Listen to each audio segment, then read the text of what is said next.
सबसे बड़ा धनुर्धर। प्लीज सब्सक्राइब @सीमा मुदगिल। सबसे बड़ा धनुर्धर।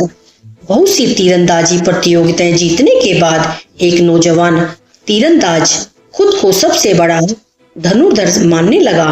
वह जहां भी जाता लोगों को उससे मुकाबला करने की चुनौती देता और उन्हें हराकर उनका मजाक उड़ाता। एक बार उसने एक प्रसिद्ध जैन मास्टर को चुनौती देने का फैसला किया और सुबह सुबह पहाड़ों के बीच स्थित उनके मठ जा पहुंचा। मास्टर, मैं आपको तीरंदाजी मुकाबले के लिए चुनौती देता हूँ, नवयुवक बोला। मास्टर ने नवयुवक की चुनौती स्वीकार कर ली। मुकाबला शुरू हुआ।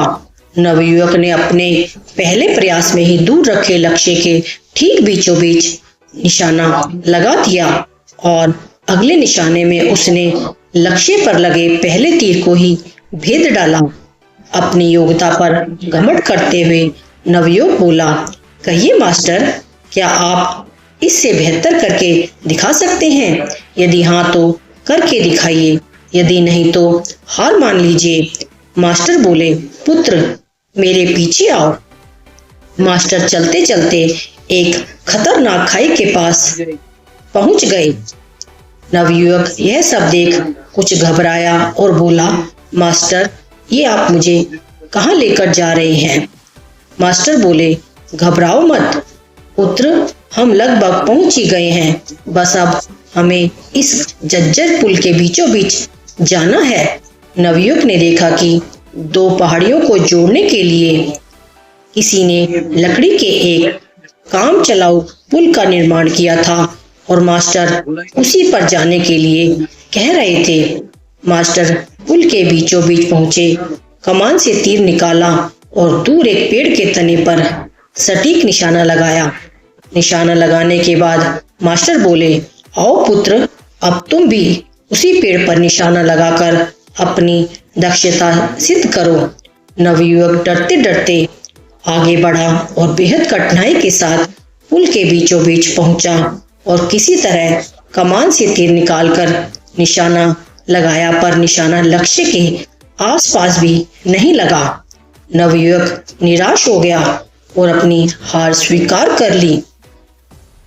तब मास्टर बोले, पुत्र, तुमने तीर धनुष पर तो नियंत्रण हासिल कर लिया है, पर तुम्हारा उस मन पर अभी भी नियंत्रण नहीं है जो किसी भी परिस्थिति में लक्ष्य को भेदने के लिए आवश्यक है।